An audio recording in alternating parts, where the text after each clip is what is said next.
નમસ્તે, પ્રિન્સી જસાણી। આજે અખિલ ભારતીય વિદ્યાર્થી પરિષદ દ્વારા સિવિલ હોસ્પિટલમાં વિરોધ કરવામાં આવી રહ્યો છે કે 2 દિવસ પહેલા અહીંયા એક વિદ્યાર્થી જે પોસ્ટ ગ્રેજ્યુએશનો છે એની પર વારંવાર રેગિંગ કરવામાં આવે છે, એને એટલો ત્રાસ આપવામાં આવે છે કે એ રાત દિવસ સૂઈ નથી શકતો। અને આમાં આ 4 વ્યક્તિઓના નામ છે ને એમાં તો 3 છોકરીઓ છે। આજની છોકરીઓ આ બાબતમાં પકડાય કે આમાં આગળ વધે તો એ સારું નથી। અને હું ખુદ એક છોકરી છું તો હું એ રીતે કહી શકું છું કે આ જે છોકરીઓ જો આ રેગિંગ કરતી હોય તો આ બાબત બહુ ખરાબ છે। અને એ છોકરો એટલી હદે કંટાળી ગયો હતો કે એ છોકરાએ સુસાઇડ કરી લીધું। તો એના માટે આજે અમે આવેદન આપી રહ્યા છીએ। આ જે એન્ટી રેગિંગનો મામલો છે એ દરરોજ વધતો જ જાય છે અને આ તો ગવર્મેન્ટ કોલેજ છે અને આમાં એ પોસ્ટ ગ્રેજ્યુએશનના છોકરા પર એટલી હદે એન્ટી રેગિંગ થયું છે કે એ છોકરો એટલી હદે ત્રાસી ગયો છે। અને આની પર જે એચઓડી કે જે લોકો સામેલ છે એ લોકો ઉપર કડક કાર્યવાહી થાય એ ખૂબ જરૂરી છે। નમસ્તે, રવિ માંગરોળિયા, સ્ટેટ મીડિયા કો-કન્વીનિંગની જવાબદારી। આપણને ધ્યાનમાં છે કે સુરતની ની સિવિલ હોસ્પિટલમાં 2 દિવસ પહેલા એક ડોક્ટર દ્વારા આત્મહત્યા કરવામાં આવી।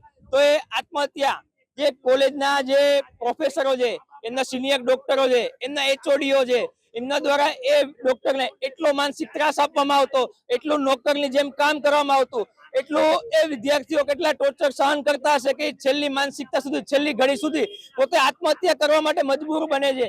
તો આ એક ડોક્ટર વિભાગ માટે, શિક્ષણ જગત માટે ખૂબ નિંદનીય ઘટના છે। અને આજે એના ડોક્ટરો છે, સિનિયર ડોક્ટરો, પ્રોફેસરો, એ લોકો પોતાની મજા માટે કોઈ બી નાના ડોક્ટરોને રેગિંગ કરે છે। તો એબીવીપી આ રેગિંગ ઘટના ક્યારેય પણ નહીં સહી લે અને એબીવીપી માંગ કરે છે કે આમાં આ ઘટનામાં સંડોવાયેલા તમામ લોકો પર દંડનીય કાર્યવાહી થાય, કાયદાકીય કાર્યવાહી થાય અને એનું શિક્ષણ પણ હંમેશા રદ કરવામાં આવે। સિવિલ હોસ્પિટલ દ્વારા એ લોકોને 6 મહિના માટે સસ્પેન્ડ કરવામાં આવ્યા છે। તો એ ક્યાં સુધી 6 મહિના પછી આવીને એ લોકો પાછા કોઈના કોઈ વિદ્યાર્થીનો ભોગ બનશે? તો સિવિલ હોસ્પિટલ આવું વિદ્યાર્થીઓના હિતમાં કોઈ નિર્ણય નથી લેતી।